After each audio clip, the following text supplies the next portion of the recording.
Hello all, welcome back to VSK. ఈ వీడియోలో మనం పంక్చువేషన్స్ గురించి తెలుసుకుందాం.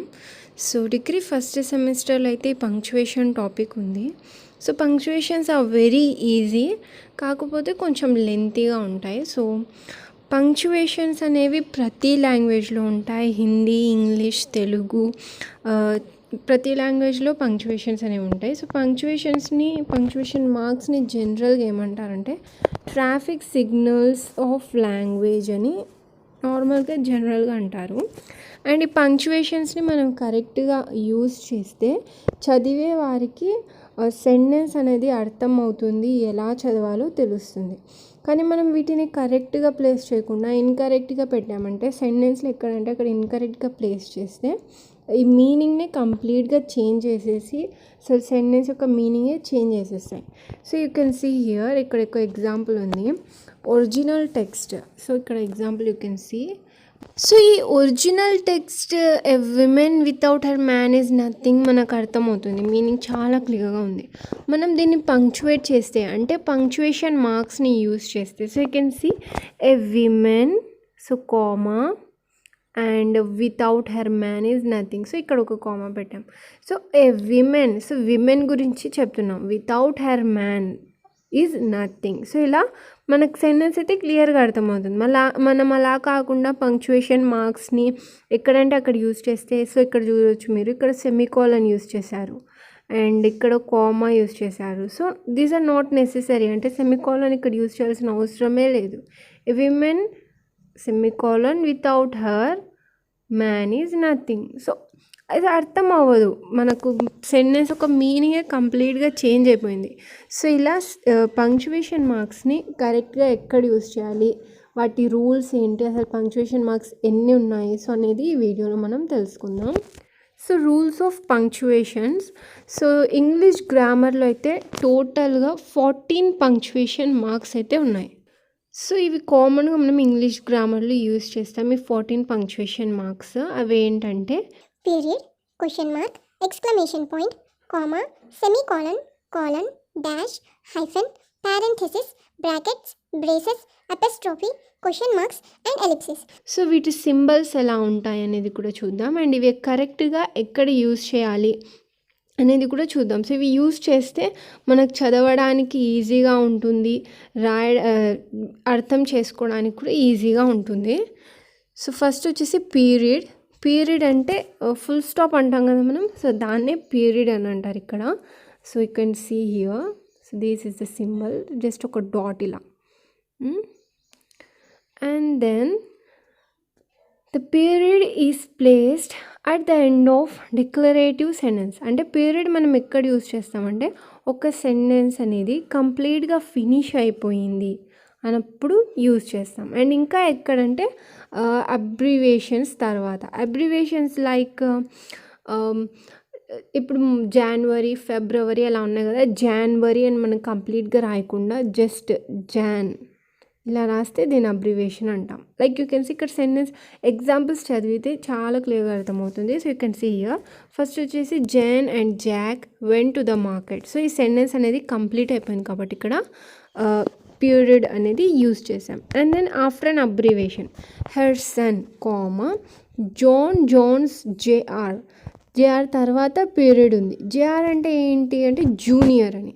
సో ఇక్కడ జూనియర్ రాయకుండా జేఆర్ రాసాం. సో జూనియర్ ఒక అబ్రివేషనే జేఆర్. ఓకే, సో ఇక్కడ జేఆర్ మనం ఎందుకు రాసామంటే జోన్స్ పేరున్న వేరే వ్యక్తి కూడా వాళ్ళ ఫ్యామిలీలో ఉన్నారు. సో వాళ్ళిద్దరిని డిఫరెన్షియేట్ చేయడానికి వేరే జోన్స్ కన్నా ఇక్కడ మనం చెప్తున్న జూనియర్ అంటే కొంచెం యంగర్ అని. ఓకే, సో ఇక్కడ ఇలా జూనియర్ని అబ్రివేట్ చేసి జేఆర్ యూజ్ చేస్తాం. సో అబ్రివేషన్స్ తర్వాత కూడా పీరియడ్ని యూజ్ చేస్తాం. So you can see period ఇక్కడ యూజ్ చేసాం. దాని next comma, was born on Dec December. So డిసెంబర్ని మనం ఇక్కడ డెక్ అని రాసాం. అబ్రివేషన్ ఫామ్, డిసెంబర్ యొక్క అబ్రివేషన్ ఫామే డిఈసి. సో దాని తర్వాత కూడా పీరియడ్ పెట్టి December 6th, 2008. సో ఇలా పీరియడ్ని ఫస్ట్ మనం ఎక్కడెక్కడ యూస్ చేస్తామంటే పీరియడ్ని ఒక సెంటెన్స్ ఎండ్లో అండ్ అబ్రివేషన్స్ తర్వాత. సో ఈ 2 పాయింట్స్ అనేది గుర్తుపెట్టుకోండి. అండ్ దెన్ క్వశ్చన్ మార్క్ అందరికీ తెలిసిందే symbol. So this is how the question mark symbol looks like. Like use a question mark to indicate. So డైరెక్ట్గా ఎవరినైనా మనం క్వశ్చన్ చేసేటప్పుడు క్వశ్చన్ మార్క్ని యూస్ చేస్తాం, ఎండ్లో యూస్ చేస్తాం. లైక్ పాయింట్ లాగే ఎవరినైనా డైరెక్ట్గా క్వశ్చన్ చేసేటప్పుడు ఎండ్లో క్వశ్చన్ మార్క్ని యూస్ చేస్తాం. And then exclamation point. So exclamation point this is how it is. So ఒక లైన్ వచ్చి కింద dot you can see here and here. So exclamation point ఎప్పుడు యూస్ చేస్తామంటే సడన్గా ఏదైనా దాని గురించి మనం చెప్పేటప్పుడు సడన్గా గట్టిగా అవుట్ క్రై మీన్స్ సడన్గా షౌట్ చేసేటప్పుడు అలా. అండ్ టు యాడ్ ఎంఫసిస్ అంటే ఒక వర్డ్ ఆర్ సెంటెన్స్ని హైలైట్ చేయడానికి. So within a dialogue అంటే you can see holy cow, దాని తర్వాత ఒక ఎక్స్క్లమేషన్ని యూస్ చేశారు. ఎందుకంటే holy cow screamed John. So ఇలా చెప్తాం మనం, ఇది హోలీ కౌని సడన్గా చెప్తున్నాం మనం షౌట్ చేస్తూ. ఇంకా ఎగ్జాంపుల్ మీకు తెలిసినదంటే ఓ మై గాడ్ అంటాం కదా, ఇలా ఓ మై గాడ్ అని సడన్గా షౌట్ చేసి షాక్ అయ్యేటప్పుడు చెప్పేటప్పుడు ఇలా ఎక్స్క్లమేషన్ని యూస్ చేస్తాం. And also to emphasize a point అంటే ఒక పాయింట్ని హైలైట్ చేయడానికి. You can see my mother in law's rants makes me furious. So ఇక్కడ తన మదర్ ఇన్ లా గురించి తను హైలైట్ చేసి చెప్తుంది. తన మదర్ ఇన్ లా ర్యాండ్స్ అంటే ల్యాగ్ చేసి గట్టిగా అరుస్తూ ఉండడం, ఒకే పాయింట్ మీద గట్టిగా అరుస్తూ ఉండడాన్ని ర్యాండ్స్ అంటారు. సో తన మదర్ ఇన్ లా యొక్క ర్యాండ్స్ అనేవి తనని ఫ్యూరియస్ చేస్తాయి, అంటే కోపం తెప్పిస్తాయని. So she wants to highlight that point. So ఇక్కడ ఫ్యూరియస్ తర్వాత ఎక్స్క్లమేషన్ మార్క్ని యూస్ చేశారు. And then Comma is used to show a separation of ideas or elements within the structure of a sentence. So commas ఎక్కడ use చేస్తామంటే రెండు complete సెంటెన్సెస్ని separate చేయడానికి and ఇంకా ఒకరిని డైరెక్ట్గా చెప్పడానికి, డైరెక్ట్గా ఒకరితో మాట్లాడేటప్పుడు లైక్ డైరెక్ట్లీ అడ్రస్ అని అంటాం. So you can see also. So direct address, thanks for all your help John. So జాన్కి ఇక్కడ డైరెక్ట్గా చెప్తున్నాం కాబట్టి ఇక్కడ మనం కామా యూజ్ చేసి జాన్ అని చెప్పాం. And then separation of 2 complete sentences. So 2 complete sentences. We went to movies, మేము మూవీకి వెళ్ళాం. సో అక్కడికి ఒక సెంటెన్స్ కంప్లీట్ అయింది. ఇక్కడ ఫుల్ స్టాప్ పెట్టకుండా కంప్లీట్గా చెప్తున్నాం కాబట్టి సెంటెన్స్ మనం కామా పెట్టి and then we went out to lunch. So ఇలా okay. Separating list of elements. So ఇప్పుడు మనం ఏదైనా చెప్తాం కదా, I went to buy vegetables like tomato comma brinjal comma మిర్చి కామా. సో ఇలా ఒక లిస్ట్ని సెపరేట్ చేసి చెప్పడానికి like colours also you can see Suzy wanted the black comma green comma and blue dresses. So ఇవి సెపరేట్ చేయడానికి ఈ కలర్స్ని కామా యూస్ చేశారు. And in additional it is used in numbers రాసేటప్పుడు, డేట్స్ రాసేటప్పుడు, లెటర్ రైటింగ్లో ఈ కామర్స్ చాలా ఇంపార్టెంట్ రోల్ ప్లే చేస్తారు. లైక్ డేట్ రాసిన తర్వాత కామా పెట్టి and then to comma respected principal comma. So ఇలా అండ్ దెన్ సో ఇక్కడ you can see letter writing అని ఇక్కడ ఇచ్చేసారు. సో లెటర్ రైటింగ్లో కూడా ఇలా నేను చెప్పాను కదా, సో అలా యూస్ చేస్తారు కామర్స్ని. And then semicolons. The semicolon is nothing but a point and comma. So you can see here is used to connect independent clauses. Clauses గురించి డీటెయిల్ ఎక్స్ప్లెయిన్ అంటే మరొక క్లాస్ అవుతుంది. సో క్లాసెస్ అంటే సింపుల్గా ఎలా గుర్తుపెట్టుకోవచ్చు అంటే ఇప్పుడు ప్రెజెంట్ ఇక్కడ ఈ సెమీకాలన్లో మనం అండర్స్టాండ్ చేసుకోవడానికి ఒక సబ్జెక్ట్ అండ్ ఒక ప్రెడికేట్ రెండు కలిపి ఒక సెంటెన్స్లో ఉంటే దాన్ని క్లాజెస్గా మనం తీసుకోవచ్చు. సో ఇండిపెండెంట్ క్లాజెస్ అంటే ఏంటో కూడా చెప్తాను. John was hurt. He knew. Who news? John news. So ఎవరి గురించి ఇక్కడ ఇండిపెండెంట్గా జాన్ గురించి చెప్తున్నాం. సో the sentence becomes independent clause. John was hurt, he knew. John was hurt అని ఇక్కడ సెమీకాలన్ యూస్ చేశారు. John was hurt was a sentence, దాని తర్వాత ఒక సెమీకాలన్ పెట్టి he news she only said it to upset him. John ఎందుకు hurt అయ్యాడంటే తనకు తెలుసు ఆమె హర్ట్ అవ్వాలనే చెప్పింది. He news she only said it to upset him. So అలా okay. and then colon. Colon is nothing but 2 points, one down, one up and one down. So the colon has 3 main uses. So colonలో ఒక 3 main uses ఏముంటాయంటే ఒక వర్డ్ని introducing a quotation and explanation చేసేటప్పుడు an example. So he was planning to study 4 subjects: politics, philosophy, sociology and economics. So you can see listని separate చేయడానికి we used commas. We learned about the commas now. And then colons ఇక్కడ ఒక list he was planning to study 4 subjects. He's planning to study 4 subjects and then colon use చేసాం. అంటే ఇక్కడ ఒక list గురించి చెప్తున్నాం, subjects గురించి చెప్తున్నాం. he was planning to study 4 subjects అంటే సరిపోతుంది. ఆ 4 సబ్జెక్ట్స్ గురించి చెప్పడానికి ముందు కాలన్స్ యూస్ చేశారు. ఆ 4 సబ్జెక్ట్స్ని మనం ఎగ్జాంపుల్గా చెప్తున్నాం, politics, philosophy, sociology and economics అని. And then between independent clauses when the second explains the first.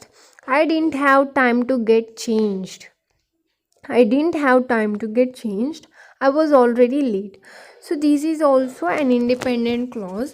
And ఇక్కడ చూస్తే మనం ఫస్ట్ ఒక సెంటెన్స్ చెప్పాం, మళ్ళీ లాస్ట్లో ఒక సెంటెన్స్ చెప్పాం. ఈ లాస్ట్ సెంటెన్స్ అనేది దీని మీద డిపెండ్ అవుతుంది. So second sentence is depending on first sentence. So కాలన్ని యూస్ చేసాం బిట్వీన్ ఇండిపెండెంట్ క్లాజెస్. ఈ రెండు కూడా this is also independent clause and this is also independent clause. So రెండు ఇండిపెండెంట్ క్లాజెస్కి మధ్య ఈ కాలన్ని యూస్ చేసి అండ్ సెకండ్ది ఏం ఎక్స్ప్లెయిన్ చేస్తానంటే ఫస్ట్ దాని మీద బేస్ చేసి ఎక్స్ప్లెయిన్ చేస్తుంది. So use of a colon is for emphasis నేను చెప్పాను కదా, ఒక పాయింట్ని హైలైట్ చేయడానికి. Like they was one thing she loved more than any other. So ఇక్కడ హర్ డాగ్ని హైలైట్ చేస్తున్నారు. సో ఇక్కడ కాలన్ని యూజ్ చేశారు. And then dash is use to separate the words into statements. So వర్డ్స్ని స్టేట్మెంట్స్లోకి సపరేట్ చేయడానికి డాషెస్ని యూజ్ చేస్తారు. అండ్ డాషెస్ 2 టైప్స్ ఉంటాయి. ఫస్ట్ వచ్చేసి ఎన్ డాష్ అండ్ సెకండ్ వచ్చేసి em dash. En dash is nothing but twice longer than hyphen. అంటే hyphen అంటే మనం ఇలా పెడతాం, ఎన్ డాష్ అంటే హైఫెన్ని 2 హైఫెన్స్ని కలిపి పెడితే ఎన్ డాష్ అవుతుంది. లైక్ దిస్, ఇలా పెద్దగా ఉంటుంది. ఎమ్ డాష్ వచ్చేసి ఎన్ డాష్ కన్నా పెద్దగా ఉంటుంది. సో దీన్ని మనం ఎన్ డాష్గా తీసుకోవచ్చు. So twice as long as hyphen కన్నా ఎన్ డాష్ 2 లాంగ్గా ఉంటుంది. హైఫెన్ అంటే ఏంటో నెక్స్ట్ పంక్చుయేషన్ మార్క్ అదే, సో దాంట్లో చెప్తాను. The end dash is a symbol that is used in writing or printing to indicate a range, connection or differentiation.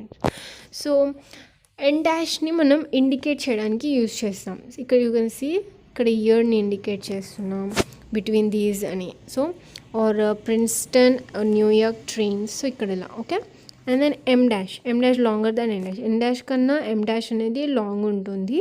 It is used in place of commas, parenthesis is nothing but something like this, ఇలా ఉంటుంది parenthesis. మనం normal brackets use చేస్తాం కదా, so దాన్నే parenthesis అంటారు. And then or colon to enhance readability or emphasis. So comma, parenthesis, కాలన్స్ని replace చేస్తుంది. Em dash అనేది ఇలా లాంగ్ ఉంటుంది. సో ఈ కామా, పారెంథసిస్, కాలన్స్ని తీసేసి దీన్ని యూజ్ చేస్తారు సెంటెన్స్ని హైలైట్ చేయడానికి, లేకపోతే రీడబిలిటీని ఎన్హాన్స్ చేయడానికి ఇలా యూజ్ చేస్తాం. అండ్ ఇంకా వన్ మోర్ థింగ్ ఏంటంటే, ఫస్ట్ మనం ఇప్పుడు రాస్తాం కదా, సో ఆన్సర్ రాసి కొంచెం గ్యాప్ ఇచ్చి ఎమ్ డాష్ పెట్టి మళ్ళీ గ్యాప్ ఇచ్చి నో రాస్తాం. సో ఇలా దీన్ని రాయాలి. Whether you put space around the em dash or not is style choice, just be consistent. So ఇలా పెట్టాలనుకోవడం లేదనేది our choice. Okay. And then hyphen is used to join 2 or more words together. Hyphen is nothing but this. M dash, N dash అప్పుడు చెప్పాను కదా hyphen, so that is this. So hyphen is used to join 1 or more words together. So 1 or 2 or more wordsని one wordగా together join చేయడానికి hyphen use చేస్తారు. You can see part time, back to back, well known. And is not separated by spaces. So వీటి మధ్య spaces అస్సలు ఉండకూడదు. M-లో spaces ఇవ్వడం ఆర్ నాట్ ఇవ్వడం ఈజ్ అవర్ చాయిస్, బట్ హైఫెన్లో స్పేసెస్ అనేది అస్సలు ఉండకూడదు. సో ఇవి కాంపౌండ్ వర్డ్స్ని ఫామ్ చేస్తాయి నార్మల్గా. ఈ part time, back to back, well known, all these are compound words అని అంటాము. And then brackets are the squad of notations. So brackets we all know నా. So these are the brackets. Square యొక్క edge sides లా ఉంటుంది, something like this. is used to technical explanation or to clarify meaning. So మీనింగ్స్ని clarify చేయడానికి technical ఎక్స్ప్లెనేషన్స్లో use చేస్తాం. If you remove the information the sentence will still make senses. So మనం ఇక్కడ ఈ బ్రాకెట్స్ని తీసేసినా కూడా సెంటెన్స్ మీద పెద్దగా చేంజ్ అయితే ఏం రాదు. So you can see the example, he was the last person seen at the house అని నేను రాయొచ్చు. హీ ఎవరి గురించి చెప్తున్నాం అంటే స్పెసిఫిక్గా చెప్పేటప్పుడు, ఏదైనా స్టోరీ ప్యాసేజ్ రాసేటప్పుడు కన్ఫ్యూజన్ అవ్వకుండా మోర్ దాన్ 2-3 క్యారెక్టర్స్ ఉంటే హీ అని మనం ఎవరిని రిప్రజెంట్ చేస్తున్నాం అర్థం కాదు కదా. సో అప్పుడు ఈ బ్రాకెట్స్ని పెట్టి ఆ హీ నేమ్ అని రాయాలి, పర్సన్ నేమ్ మిస్టర్ జాన్స్ అని ఇక్కడ ఇలా ఉంది కదా. So like this. And then braces flower brackets అంటాం కదా మనం నార్మల్గా వీటిని. సో ఇవి braces and used to contain 2 or more lines of text or listed items to show that they are considered as a unit. So 2 or more lines of a text లేదా listed ఐటమ్స్ని కలిపి ఒక యూనిట్లో ఒక group లాగా పెట్టేటప్పుడు ఈ బ్రేసెస్ని యూస్ చేస్తాం. They are not common places in writing but can be seen in computer. So మనం నార్మల్గా దీన్ని ప్యాసేజెస్ ఆర్ వేరే వాటిలో కూడా మనం నార్మల్గా వీటిని యూస్ చేయము. సో మ్యాక్సిమం కంప్యూటర్ ప్రోగ్రామింగ్స్లో ఈ బ్రేసెస్ని ఎక్కువగా యూస్ చేస్తారు and to show what should be content with in the same lines. They can also be used in mathematical expressions and computer ప్రోగ్రామ్స్లో చాలా యూస్ చేస్తారు ఈ బ్రేసెస్ని. ఇక్కడ you can see the example also. So you can see here 1, 2, 23, 3 years separate వేరేనే కదా ఇవన్నీ. So వీటన్నిటిని కలిపి ఒక యూనిట్లా పెట్టాం. సో ఈ బ్రేసెస్ని యూజ్ చేశారు. Okay. And then parenthesis. I said na parenthesis also మనం వీటిని బ్రాకెట్స్ అని కూడా అంటాము, but we should not say as brackets to this in English grammar. parenthesis అనే అనాలి. So parenthesis are curved notations used to contain further thoughts or qualifying remarks. However, parenthesis can be replaced by commas without changing the meaning. So కామర్స్ని use చేయకుండా కూడా parenthesisని use చేస్తారు most కేసెస్లో. So మనం నార్మల్గా అయితే ఏదైనా ఒక వర్డ్ మీనింగ్ చెప్పడానికి అలా ఈ parenthesisని యూస్ చేస్తుంటాం. లైక్ ఏదైనా ఒక వర్డ్ ఇలా చెప్పి దాని మీనింగ్ ఇంకా కొంచెం డీటెయిల్గా చెప్పాలనుకున్నప్పుడు ఇలా బ్రాకెట్స్ అనేవి పెట్టేస్తుంటాం. Okay. And then John and Jane, who were actually half brother and sister, both have red hair. So ఇక్కడ కామర్స్ అయినా పెట్టవచ్చు, కామర్స్ని రీప్లేస్ చేసి ఈ బ్రాకెట్స్ని ఇక్కడ పెట్టారు as example. And then apostrophe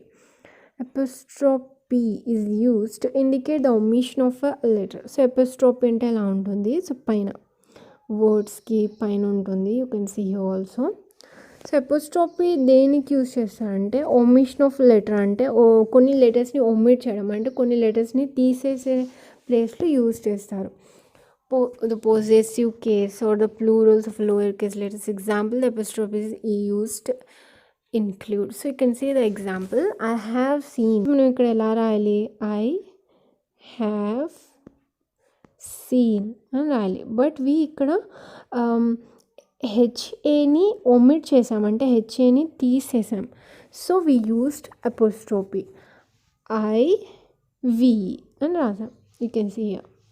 so ఇలా ఒమిట్ చేసేటప్పుడు వీటిని యూస్ చేస్తాం. And also in possessive cases and plural for lower cases letters. And then quotation marks 2 symbols. quotation marks are a pair of punctuation marks ఒక పేరే ఇవి. So ఇలా 2 ఉంటాయి కదా. Used primarily to mark the beginning and end of a passage, to attribute another and repeated word for word. So we highlight cheyadaniki we uses in passages and to attribute another and repeated word for word. They also used to indicate the meaning and to indicate the unusual or dubious status of a word. Don't go outside. Ikkada manam don't go outside ni highlight chestunam. So we used a quotation mark. Single quotation marks are also used frequently for quotes within it quotes. So ఇక్కడ single quotation marks కూడా ఉంటాయి. అంటే మనం ఇక్కడ 2 పెడుతున్నాం కదా ఇలా. So ఇలా కాకుండా ఓన్లీ 1గా కూడా ఉంటాయి ఇలా. ఓకే, ఇవి ఇలా పెట్టే దాంట్లో కూడా వీటిని యూస్ చేస్తారు. అంటే రెండింటిని కలిపి కూడా యూస్ చేస్తారు. So you can see the example, Mary told the teacher. So దీన్ని హైలైట్ చేస్తారు. మ్యారీ టీచర్కి ఏం చెప్తుందో దాన్ని హైలైట్ చేస్తారు. Okay, I saw Mark at the playground and he said to me. So ఎవరు చెప్పారు మళ్ళీ ఇక్కడ, బిల్ స్టార్టెడ్ ద ఫైటింగ్ అని హీ సెడ్. సో మళ్ళీ దీన్ని ఇలా హైలైట్ చేశారు. సో ఇలా single quotation and double quotation రెండింటిని కలిపి కూడా యూజ్ చేస్తారు. And then ఎలిప్సిస్. I guess this is the last one. The ellipsis is most. Ellipsis is nothing but 3 points. మనం ఫస్ట్ పాయింట్స్ గురించి చూసాం కదా. సో ఇవే 3 పాయింట్స్ ఇలా లైన్ వైజ్గా ఉండడం. 3 పాయింట్స్ని కొన్నిసార్లు రీప్లేస్ చేసి స్టార్ మార్క్ కూడా యూజ్ చేస్తుంటాం. స్టార్ మార్క్స్ని ఆస్టెరిస్క్స్ అంటారు. ఆస్టెరిస్క్. సో ఇలా స్టార్ మార్క్స్ని లైన్గా ఇలా 3 యూజ్ చేయడం. Okay, the ellipsis is used in writing or printing to indicate an omission. So unwanted అంటే ఒక ప్యాసేజ్ ఉంటుంది. సో ఆ ప్యాసేజ్లో ఇప్పుడు మనం చెప్పే టాపికే ఫస్ట్లో కూడా రిపీట్ అయి ఉంటుంది. So that is unwanted. Second time మళ్ళీ రిపీట్ అవ్వడం ఆర్ ఎల్స్ అన్వాంటెడ్ మీనింగ్ ఉన్న దాన్ని మనం తీసేయడాన్ని ఒమిట్ చేయడం. Omission is nothing but removing or cutting off అని చెప్పొచ్చు. సో దాన్ని తీసేయడానికి మనం ఇలా 3 dots ఇన్ ఒకేషనల్గా ఆస్ట్రిక్సెస్ని కూడా యూస్ చేస్తుంటాం. సో ఒమిటింగ్ అన్నెసెసరీ వర్డ్స్ అంటే అన్వాంటెడ్ వర్డ్స్ ఏవైతే మీనింగ్ని అవి ఉన్నా అవి తీసేసినా పెద్దగా మీనింగ్ మీద ఫరక్ పడదు అన్న వాటిని అన్నప్పుడు అలాంటి సెంటెన్సెస్లో ఈ ఎలిప్సిస్ని యూజ్ చేస్తారు. Students writings research papers or newspapers quoting parts of speeches while often employ ellipses to avoid copying lengthy text that is not needed. So lengthy text అంటే ఇప్పుడు మనం ఏదైనా నోట్స్ రాస్తుంటాం లేదా న్యూస్ పేపర్లో ఆల్సో యూ కెన్ సీ అన్వాంటెడ్గా ఉన్న paragraphs అక్కడ 3 dots పెట్టేస్తారు లేదా 3 stars పెట్టేస్తారు. ఇంకా కొంచెం క్లియర్గా అంటే వైల్ ఆఫెన్ ఎంప్లాయ్ ఎలిప్సిస్ని మనం ఎప్పుడు యూజ్ చేస్తామంటే to avoid copying lengthy texts that is not needed. ఏదైనా లెంతీ టెక్స్ట్ మనకు అవసరం లేదు, నేను లెంతీ టెక్స్ట్ని కాపీ చేసేటప్పుడు ఎలిప్సిస్ని యూజ్ చేస్తారు. You can see the example, omission of words. She began to count 1 2 3 4 5 6 7 8 9. That is unnecessary. అదంతా మనం రాయడానికి అవసరం లేదు. ఎందుకంటే until she got to 10. So ఇక్కడ చెప్పేసాం కదా మనం 10 వచ్చే వరకు అన్నాం. సో ఇక్కడ మనం 4 5 6 7 అలా రాయడం అవసరం లేదు. సో 3 dotsని యూజ్ చేసాం. Okay, and then within a quotation, when Newton stated an objective at rest stays at rest and an object in motion stays in motion, and then తర్వాత that is all unnecessary. ఎందుకంటే ఈ లైన్సే law of మోషన్గా చెప్తాం మనం. And దాని తర్వాత వచ్చేదంతా unnecessary కాబట్టి 3 dots అనేవి పెట్టేశారు. So friends, these are the punctuation marks. ఈ 14 పంక్చువేషన్ మార్క్స్ అండ్ వీటి రూల్స్ నేర్చుకుంటే దట్స్ ఎనఫ్. మ్యాక్సిమం మనకి ఎగ్జామ్లో సెంటెన్సెస్ రావు, ఒక 3-4 lines పారాగ్రాఫ్ వస్తుంది, దాన్ని పంక్చువేట్ చేసేయాలి. సో దానికి చాలా ఎక్కువ మార్క్స్ ఉంటాయి. ఐ గెస్ 5 marks అనుకుంటా నేను. సో పంక్చువేషన్స్ ఖచ్చితంగా అయితే ప్రిపేర్ అవ్వండి. So if you find this video useful then don't forget to like, share and subscribe. Thank you.